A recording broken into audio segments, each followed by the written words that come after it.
Good morning, this is Chef Megan from the Edible Schoolyard, New Orleans. I hope you all are well. Today I have another recipe for you that is going to allow our kids to get their hands dirty. We are going to make biscuits. Now, why biscuits? First of all, I think a lot of us really like baking. And a lot of us like going through the internet, seeing new recipes, reading magazines, looking at recipes and saying, oh, that sounds really good, I should make that someday, and then never making it because we don't have enough time. But now is a great time to get in the kitchen with our families and practice our baking skills and make some recipes that maybe we wouldn't have made before. Try something new. This particular recipe is for sour cream and green onion biscuits, and that is because I had sour cream and green onions in my fridge about to go bad, so seemed like the perfect opportunity.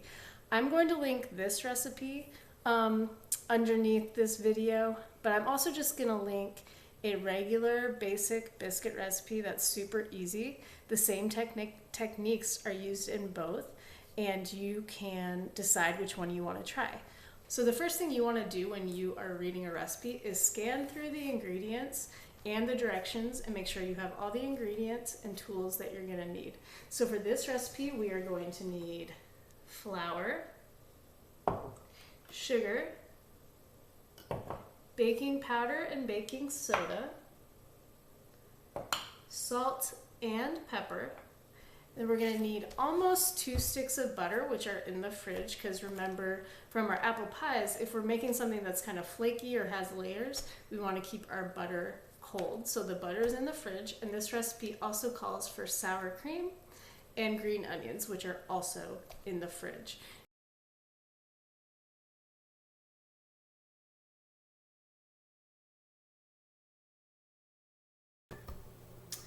Alright, so our oven is preheating to 425 degrees.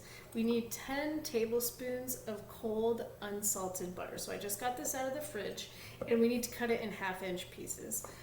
Again, I'm going to recommend that an adult do this with a chef's knife because our hard, cold butter is going to be a little difficult for little kids to cut up with a butter knife or a plastic knife. So I'm just going to put these aside. After I'm done cutting them up into 1/2-inch pieces, I'm actually going to put them back in the fridge. Keep them as cold as possible. So here are 1/2-inch pieces. Those are ready. Put the knife aside. Now for our green onions, I am going to do this pre-K kindergarten style. So I'm going to cut off kind of any little shrivelly ends that we have. And remember, we do not need the white part of a green onion. If you are a gardening type, you can take the ends of these green onions and plant them in soil, in like a pot in your windowsill, outside in your garden, and then you will have green onions for next time you make a recipe. So anyways, we're going to put that aside, and then we're just going to cut these into little pieces, as little as you can, or as little as your pre-K or your kindergartner can. You can also, of course, take your chef's knife and chop them up like this. So I'm gonna finish that off.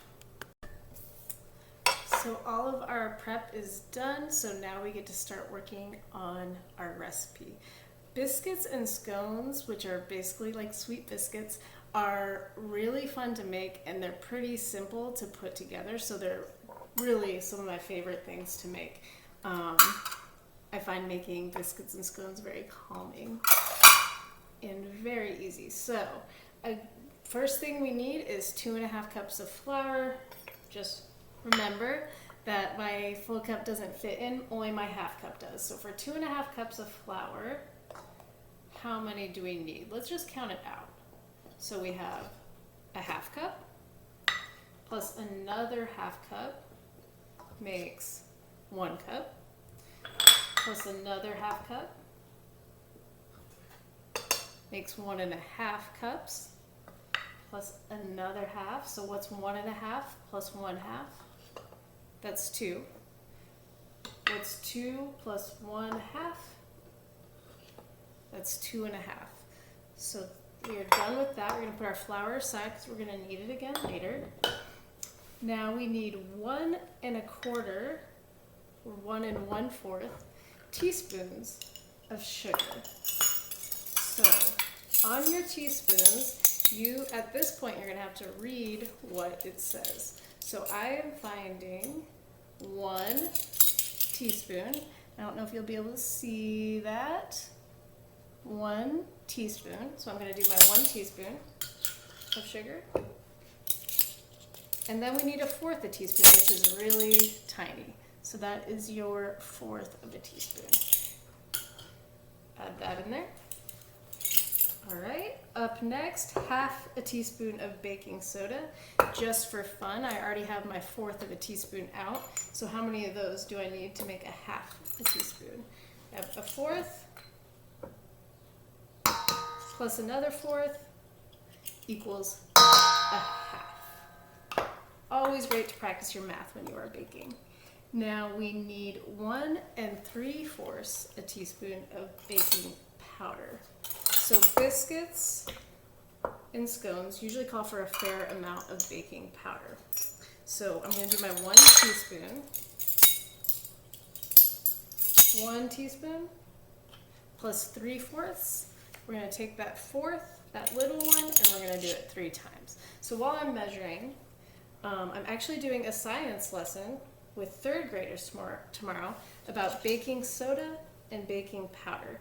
These are two ingredients that we call leaveners, and when something is leavened, it means it rises. So baking powder and baking soda are the things that are going to make our biscuits go from flat to nice and fluffy and tall. Next, we need 1 1/2 teaspoons of salt. Again, I'm going to work on my math, and I'm going to use 1/2 teaspoon. So if I have 1/2 teaspoon, how many do I need to make 1 1/2? So we're going to do 1, that's 1/2 teaspoon. 2 halves makes 1 teaspoon, and then another one. 3 halves makes 1 1/2 teaspoons. And then because this is kind of a unique recipe, we are going to add 1 teaspoon of black pepper.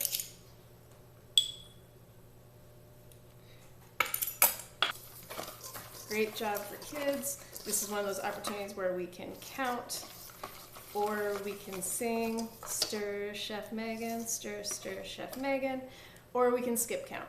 2, 4, 6, 8.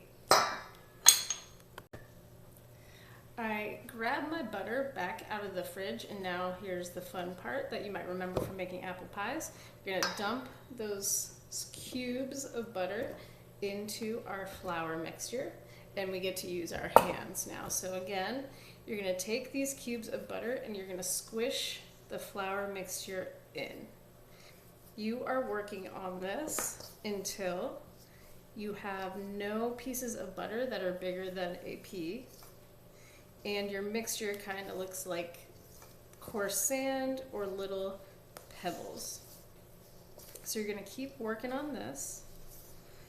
And this is a fun time to really let your kids get their hands in there, to talk about how it feels to squeeze the butter, how it feels to have the flour on their hands, what the flour feels like, what the flour looks like.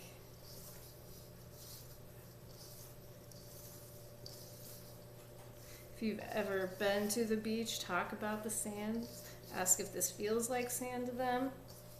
Really just start a conversation, and we really encourage our pre-K and our kindergartners to use descriptive words. A lot of times kids will say things are good, bad, or yummy, and we want to get kids at a young age really talking about food and describing it in a way that other people understand what they're saying. It's a really good tool for communication in general, but also we are interested in the culinary education of our kids all the way up to 8th grade. And so if as a kindergartner you can describe your food with all your senses, it is really going to take you far when it comes to older grades, making up your own recipes, really using your skills, and finally, in 8th grade, running a restaurant out of our kitchen. So that little beep meant that my oven is preheated, so that's good. And this is getting pretty close.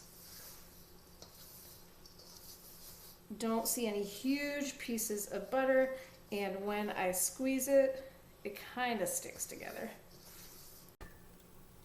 All right, so first question is, have you ever seen such a gigantic container of sour cream? Well, I mentioned that our 8th graders put out on a restaurant out of our kitchen. This is left over from when they did that a couple weeks ago. Sour cream lasts a long time in the fridge, just a tidbit. So, first thing you're gonna do is make a well. Let me try and tilt the screen a little bit. A well in the middle of your dry ingredients. So there's like a hole right there. And we are gonna measure out 1 1/4 cups of sour cream to add to the well. And so gonna use our knife again to level this out. This is bound to be a mess. All right, so you're gonna take your sour cream, put 1 cup in the well.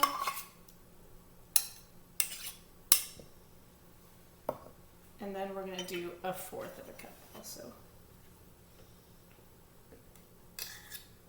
I love sour cream. It's people are very, have strong opinions about sour cream.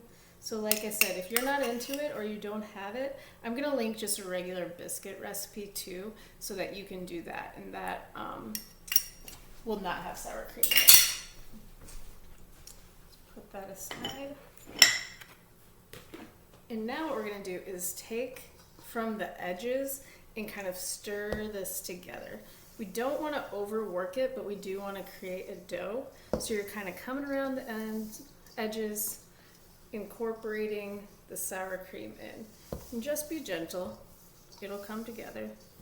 Again, we don't want to overwork biscuit dough because it'll make your biscuits like hockey pucks. They'll be very hard and tough instead of tender with those like flaky layers. So we're gonna work this together. All right, so it's not all together. It's just kind of like, the word they use is craggy. It's kind of like a craggy, still looks kind of dry, but like I said, it does look like it could come together in a dough. So what you're gonna do at that point is take a handful of flour, put it on your cutting board, gonna tilt this down a little bit, and we're gonna dump this mix and all the little bits out onto your board.